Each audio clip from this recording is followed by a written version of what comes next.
أعوذ بالله من الشيطان الرجيم بسم الله الرحمن الرحيم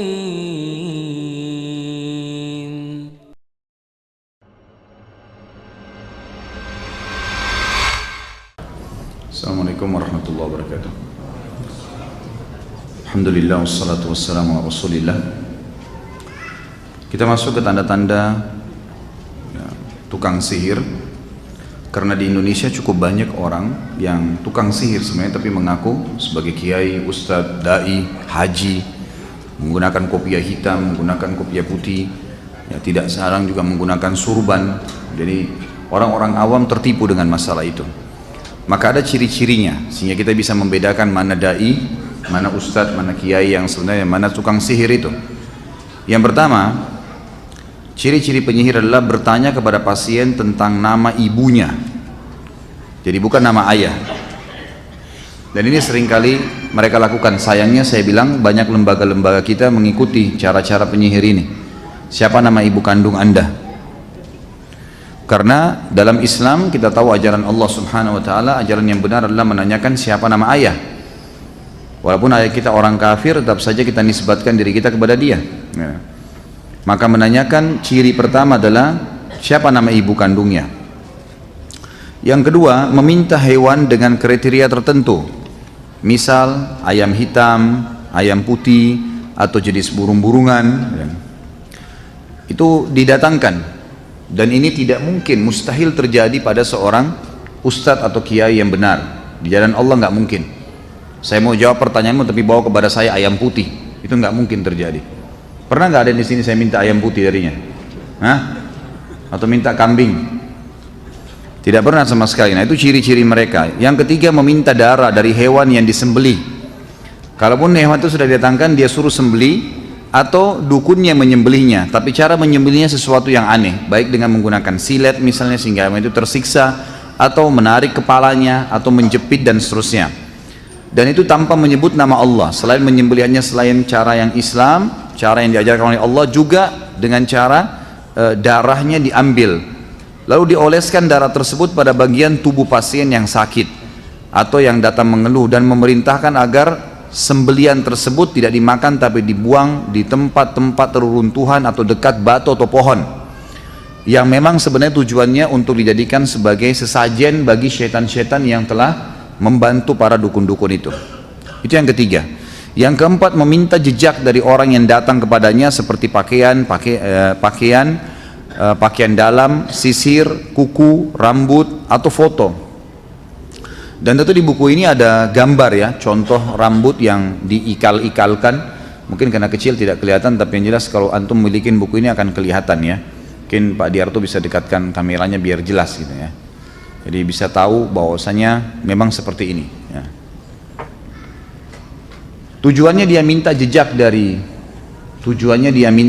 dari pasien yang datang adalah karena pasien yang datang kepada dukun juga dianya sendiri disihir supaya menjadi pelanggan ya, sering datang, kapan-kapan saja bisa dikuatkan sihirnya, dia datang.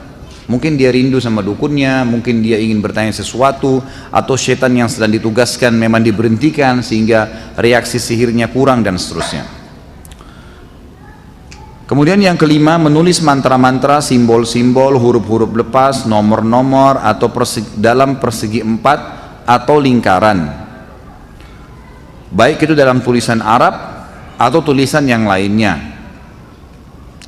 Yang keenam, memberikan jimat, baik itu dalam bentuk kepada pasien, diantaranya ada yang kecil dan besar, berbentuk segitiga atau segi empat, dilipat dalam kulit, potongan besi atau potongan perak. Di dalamnya berisikan permohonan bantuan bernuansa syirik, nomor-nomor atau huruf-huruf. Ada kalanya tukang sihir menyuruhnya agar menggantungkan jimat tersebut di lehernya, dikalungkan atau di lengannya, atau meletakkannya di bawah bantal bila memang targetnya adalah pasangan hidupnya.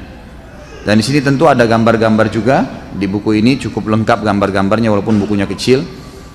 Contoh-contoh daripada jimat-jimat itu.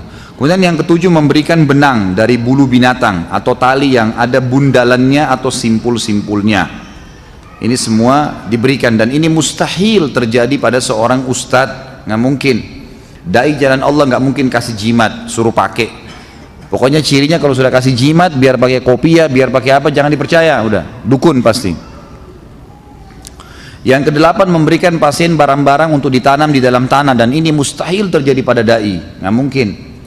Tapi dukun-dukun pasti memberikan sesuatu untuk ditanam, baik di rumahnya, di tempat kerjanya, atau bahkan ditanam ke dalam tubuhnya sebagai susuk kalau kita biasanya.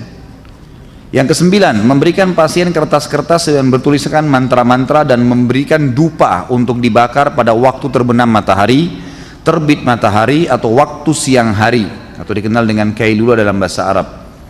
Lalu kemudian tentu dupa-dupa tersebut memang disyaratkan diberikan untuk setan-setan yang sedang bertugas pada waktu itu dari para dukun, sehingga setan mengetahui kalau si dukun dan pasien tadi patuh padanya. Yang ke-10, menuliskan untuk pasien huruf-huruf lepas pada bejana, pada piring atau keramik, atau pada potongan-potongan kayu dengan material tertentu yang bisa dicairkan, atau dengan za'faran, wangi-wangian. Lalu ia memerintahkan orang yang datang kepadanya agar mencairkan dan meminumnya. Jadi nanti dicairkan di depannya dukun, lalu dia mantra-mantrain, lalu kemudian disuruh meminumnya, dicairkan lalu diminum.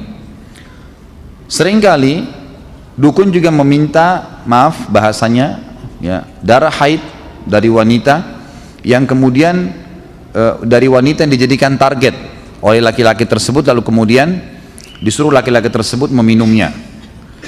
Yang ke-11, memberikan kepada orang yang datang kepadanya, baik orang yang sakit maupun selainnya, sebotol air yang di dalamnya ditaruh sebagian kertas yang bertuliskan mantra-mantra dan permohonan bantuan kepada syaitan, lalu memerintahkannya agar mandi dengannya di tempat yang tidak terurus lagi hancur, atau pekuburan yang sudah ditelantarkan. Tentu di sini ada semua gambar-gambarnya ya. Di buku ini semua lengkap, dikasih gambar, contoh-contoh gambarnya ada. Kemudian yang ke-12, seringkali di rumah dukun ditaruh tanah, pasir, kemudian di sekitar pasir itu dibuat lingkaran dari karet, dan pasir itu sudah dijadikan sebagai kesepakatan antara dukun itu dengan setan-setannya. Jadi disitulah seperti tempat yang syarat dikasih oleh syaitan untuk bisa pasien tersebut terkena apa yang ditargetkan. Maka pasien pun menginjak pasir itu dan masuk ke dalam lingkaran tadi. Yang ke-13, membaca cangkir, menghidangkan minuman, kopi, teh, sirup kepada pasien yang sebenarnya sudah dimantrain, atau kadang makanan sebagai syarat, baik itu ketan, gandum, apa saja yang memang diberikan untuk dimakan, dikonsumsi oleh pasien tersebut yang sebelumnya sudah dimantrain. Maka pada saat tersisa kopi tersebut lalu dituang di cangkir, di piring, di anak piringnya, lalu kemudian diterkalah atau ditebaklah apa yang sedang menjadi jalan keluar dari masalah pasien tadi. Dan ini semua dusta ya, ini semua dusta hanya untuk menipu.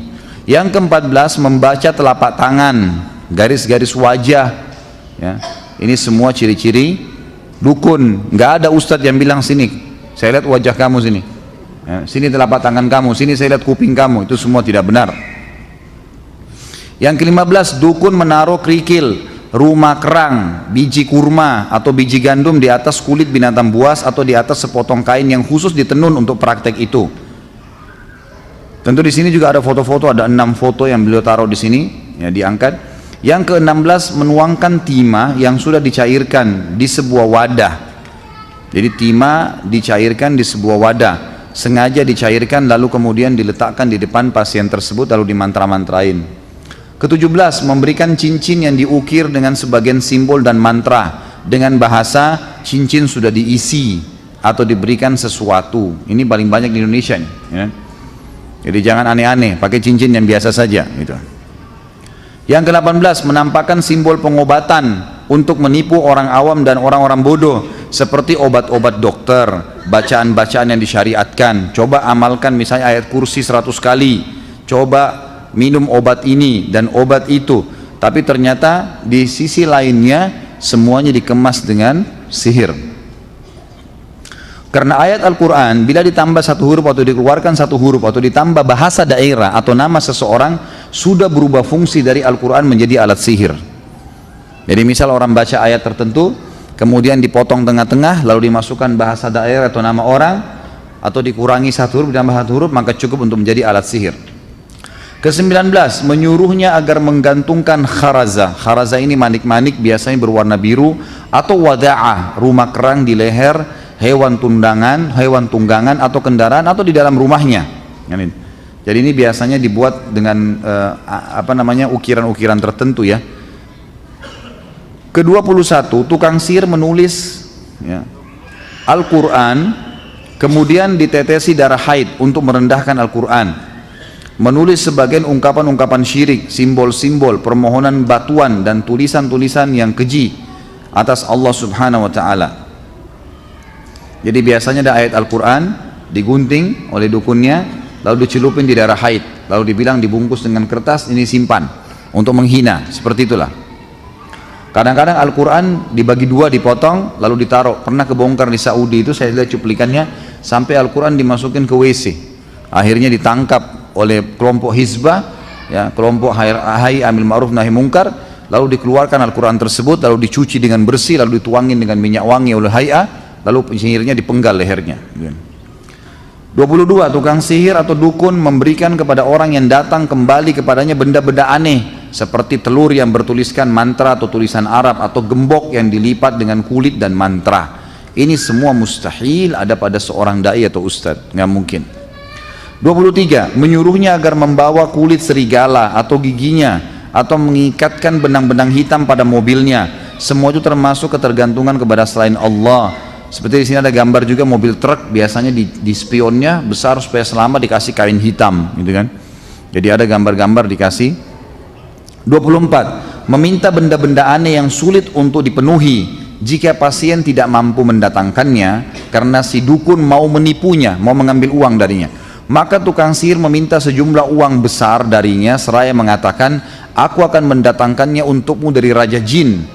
Di antara contohnya, meminta 11 tikus yang ditangkap pada malam pada waktu siang, atau meminta tikus yatim atau kerabuta.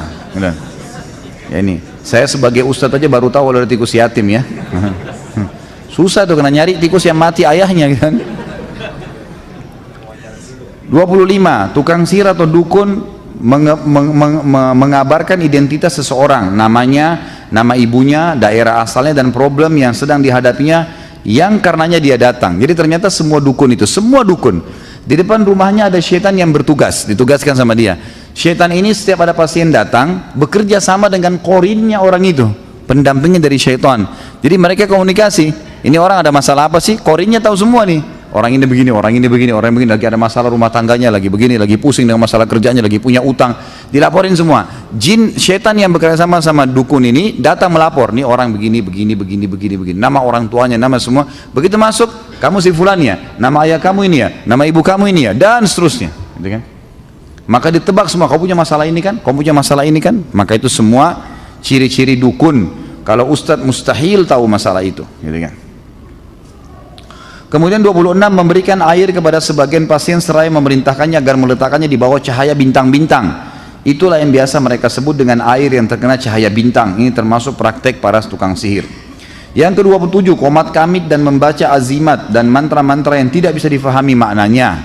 28, ciri yang terakhir adalah menyuruh pasien agar membundali benang-benang dan tali-tali pada pohon tertentu, sehingga pasien tersebut meyakini benang itu bisa memberikan manfaat. Seperti itulah, ini ciri semuanya dukun dan penyihir. A'udzu billahi minasy syaithanir rajim. Bismillahirrahmanirrahim.